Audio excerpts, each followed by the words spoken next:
भी चाहो वो मेरा हो जाए।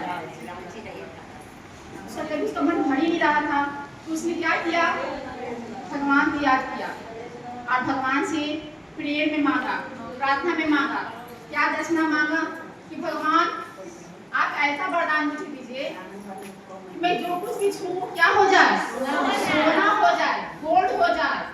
वो मेरी बहुत चाहत है, क्योंकि उसे जितना था उसको मैं संतुष्टि राजा हो ही रही थी। तो भगवान ने कहा कि तुम सोच समझ के वरदान मांग रहे हो ना, हाँ भगवान जी आप जो दीजिए, जो मैंने वरदान मांगा है आप उसको पूरा कर दीजिए। मैं बहुत खुश हूँ। चांदी भी मांगा था, सोना भी मांगा, लेकिन चांदी से ज्यादा सोना है। राजा ने समझदार था ना, ये क्वेश्चन बाद में करे आप कर सकते हैं, बोला क्यों नहीं मांगा, ये नहीं क्यों नहीं मांगा, वो क्यों नहीं मांगा, लालची फैसला बाद में आप जितना राज करेंगे बताएंगे। नहीं नहीं बच्चा तो बीच में पूछेगा ही, ठीक है अच्छा ठीक है आप पूछते जाइएगा। कहानी फोटो के बाद आप पूछिएगा। अच्छा पूछने का क्या चीज आप टीचर हैं और हमारे से क्या उस सवाल के बच्चे हैं, पूछ नहीं सकते हैं, बच्चा क्या पूछेगा। तो भगवान ने कहा ठीक है तुम मांगो मैं तुम्हें वरदान देता हूँ। भगवान को वरदान दे दिया, आपको खुशी के मारे समान ही रहा या तुम्हें जो कुछ भी छूऊंगा तो सोना बन जाएगा। उसने सबसे पहले किसको छुआ, जितने भी उसके राज में उसके घर में जो भी महल में था वस्तुएं रखी हुई, अपने गार्डन में अपने महल को छुआ, खिड़की को छुआ, वो सारा किसमें बदल गया, सोने में बदल गया। अब उसकी इच्छा हुई कि अपने पेड़ पौधे को भी छुएंगे, अपने गार्डन में भी सुनहरा रखे थे तो उसने पेड़ पौधे को भी छुआ। अब उसकी इच्छा हुई कि अब तो अपना घर अपना महल को हम सोने का कर लेंगे। अब उसको भूख लगी, राजा को भूख लगी, राजा को अब राजा को लगा चलो कुछ खा लेते हैं।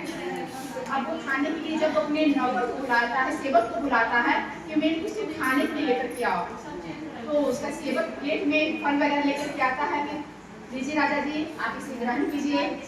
तो राजा जैसे ही फल को टच करता है तो वो भी सोना हो जाता है, वो भी सोना हो जाता है। तो उसके बाद ये तो वरदान मेरे तो फल भी जो खाने का था वो भी सोना हो गया। अब कहा चलो अपने ऐसे भी नहीं खा सकते, पानी लेकर के आओ मेरे लिए, पानी लेकर के आओ। बेचारा पानी भी लेकर के आया, तो पानी से क्या, पानी भी उसका सोना के बन गया। तो अब उसे कुछ समझ ही नहीं कि मैंने वरदान तो मांगा, लेकिन ऐसा वरदान जिसमें मेरी भूख भी खत्म, जिसमें प्यास भी खत्म, ये मैं कैसा वरदान मांग लिया। अब अंतिम में उसकी बेटी बची, जो उसकी बहुत प्यारी बेटी थी राजकुमारी। वो बेटी को जब उसको समझ आ गया कि मैं जो कुछ भी छू रहा हूँ तो सोना बन जा रहा है, तब तो छोटी सी बच्ची तो वो दौड़ी दौड़ी पापा के पास वो आ रही थी गले लगाने के लिए। पापा और फिर बेटी और पापा किसी प्यार का रास्ता होता है तो गले लगाने के लिए आ रही थी। तो राजा को ऐसा एहसास हो गया था कि मैं जो कुछ भी छू रहा हूँ क्या हो जा रही है, सोने की हो जा रही है। उसने क्या किया, बेटी को दूर से मना किया, बेटी तुम वहीं रुक जाओ, तुम यहाँ को मत आओ। तो बेटी बोली क्यों पापा आप क्या मुझसे प्यार नहीं करते, मुझे गले नहीं लगाएंगे। तो राजा ने कहा नहीं बेटा तुम रुक जाओ, मैं जैसा तुम्हें समझाता हूँ तुम मुस्कान करो, मैं रुक जाओ। तो तुम भी बोल क्यों हो जाती, तो क्या पापा क्या बोल लगाए हुए, तो बच्ची नादान थी ना, तो समझदार थी उसकी नहीं। तो भी बेटी ने नहीं माना, बेटी ने क्या किया, दौड़ पापा के आगे सीने की गले लगे हो। गले जब लगी तो उसकी बेटी भी क्या हो गई, पूरी सोना बदल गई। अब तो वो राजा बहुत रोने लगा, अपने मांगे वरदान के उतना पश्चाताप हुआ कि मैं लालची में कहाँ तक मैं चला गया, मैं कुछ सोचा न समझा। अब भगवान से मैंने ऐसा वरदान मांग लिया, तो बहुत रोया वो। और रो कर वो घुटने के बल बैठ करके वो हाथ जोड़ कर फिर उसी भगवान को याद करने लगा, चिल्लाने लगा, भगवान आप फिर से वापस चले आइए, मेरे इस मांगे हुए वरदान को आप कृपया वापस ले लीजिए। मैं बहुत लालची हो गया था, मैं बहुत काफ़ी अंधा हो गया था, जो मैं समझ नहीं पाया। तो भगवान उसकी प्रार्थना को सुना, उसके आवाज़ों को सुना। भगवान ने अब क्या हुए, सामने वो प्रकट हो गए।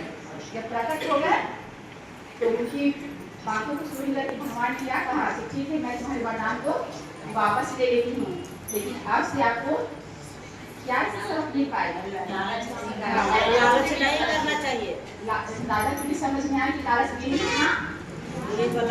हानिकारक होती है। ज्यादा लालच इंसान को करना नहीं चाहिए, क्योंकि ज्यादा लालच करेगा इंसान को हानि भी झेलना पड़ेगा। इसलिए जितना है वो उसी में सर्वोच्च करना चाहिए।